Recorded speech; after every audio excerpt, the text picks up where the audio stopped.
By Grabthar's hammer, by the sons of Warvan, I shall avenge you. Number 63 on our top 100 list is a movie that resonates more with me the older I get and the further the distance is from when I actually saw this thing. It's called Galaxy Quest.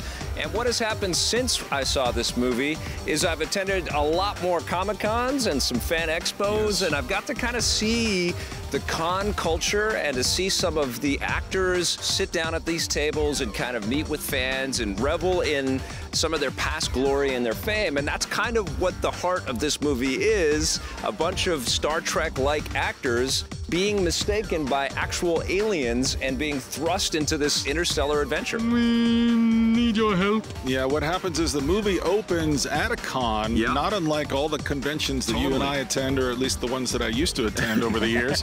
And they bring these weathered actors out on stage, and you see Alan Rickman backstage, who's got the crazy alien head on. Fantastic. And he's so frustrated, he's looking into the mirror saying, I used to play King Lear, and now look at me. Next. Still, these actors who are just trying to squeeze one last appearance, one last dime out of this industry, where they have become heroes to all of these people sitting in the audience out there. And so Tim Allen, as the William Shatner character, walks out on stage, and of course he's still the big star. He's still raking in all kinds of money. We got Sam Rockwell in there, who's kind of like a Bill Paxton type, you know. Did you guys ever watch the show?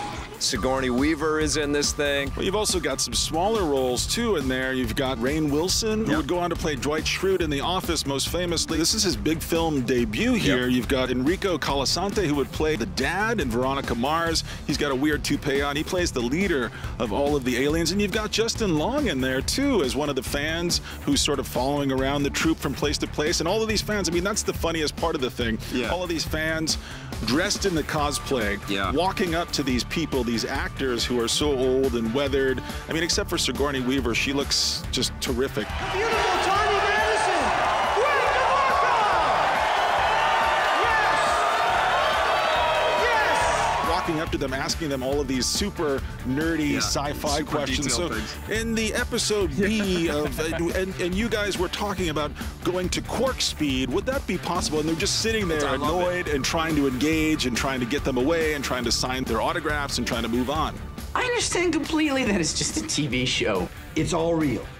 Oh my God, I knew it! I knew it! Well, what's happened, though, I think, since then, I think this was kind of a cynical take. You know, it was a comedy with some action bits and some cool CG stuff in there. But what's happened since then is I think that the globalization of Comic-Con and the accessibility of these conventions in cities all over the place has really made this more pop culture and more accepted within pop culture. And there's a lot more love for these kinds of things. Never give up, never surrender. It's charming and it's funny, and now it's fraught with more meaning, and it worked back in the day. It works even better now, and that's why Galaxy Quest is on this list. It was directed by Dean Parasote, who most recently directed Red 2, which we didn't really enjoy that much, but he's done a lot of TV. And you know what? His TV background, I think, serves the film well, because it has kind of TV quality to it. I think it's okay there. But once it does go to outer space, some of the special effects in the film are pretty cool. Some of the alien makeup are pretty cool. I like the language that all of the aliens speak when they're not using their translators. They're just like... And we're probably not going to see... I like Galaxy Quest and the alien language. That was very good.